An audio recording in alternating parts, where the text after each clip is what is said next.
কোন উদ্দেশ্যে আল্লাহ পাক রব্বুল আলামিন দুনিয়াতে পাঠাইছেন, আমরা কোথায় ছিলাম এবং আমাদের পরবর্তী গন্তব্যস্থল কোথায়, এটা আমাদেরকে জানতে হবে।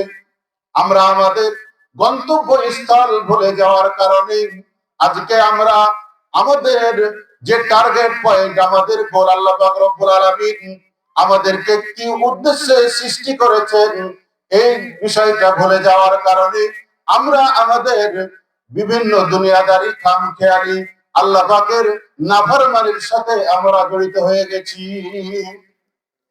এর জন্য আমাদের আল্লাহ পাক রব্বুল আলামিনের কি উদ্দেশ্যে উনি আমাদেরকে সৃষ্টি করেছেন, আমাদেরকে পাঠানোর তো একটা উদ্দেশ্য আছে, কি আছে কিনা?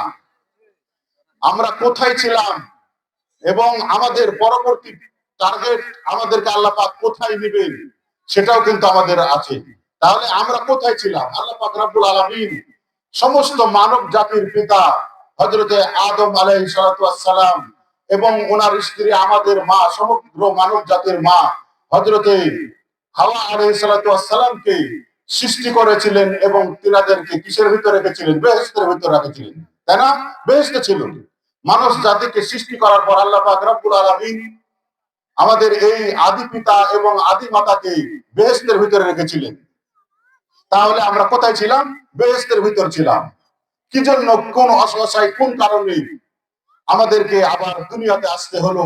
আমাদের পিতা মাতাকে আল্লাহ পাক রব্বুল আলামিন দুনিয়াতে বনবাস দিলেন। এই দুনিয়াতে কোন কিসের কারণে, কোন সমস্যার কারণে, কোন ত্রুটির কারণে উনি দুনিয়াতে আমাদেরকে পাঠালেন, এই বিষয়টা আমাদেরকে জানতে হবে। তাহলে আমাদেরকে এটাও জানতে হবে, আমাদের টার্গেট পয়েন্ট, লক্ষ্য উদ্দেশ্য যদি ঠিক না থাকে, তাহলে আমরা এই যে আমাদের এই ঈদগাহ ময়দান থেকে যাওয়ার সময় জাংরাবাড়ির এই মোড়ের ওপর 4টা রাস্তা আছে। আমাদেরকে যদি হরিপুরে বাজারে যেতে হয়, তাহলে 4টা রাস্তার ভিতর থেকে যেটা উত্তর দিকে গেছে ওই রাস্তাটা যদি বেছে নিই, তাহলে আমরা কালো হাজির মোড়ে উঠবো। আমাদের টার্গেট ঠিক হবে না। কি টার্গেট কি ঠিক হবে?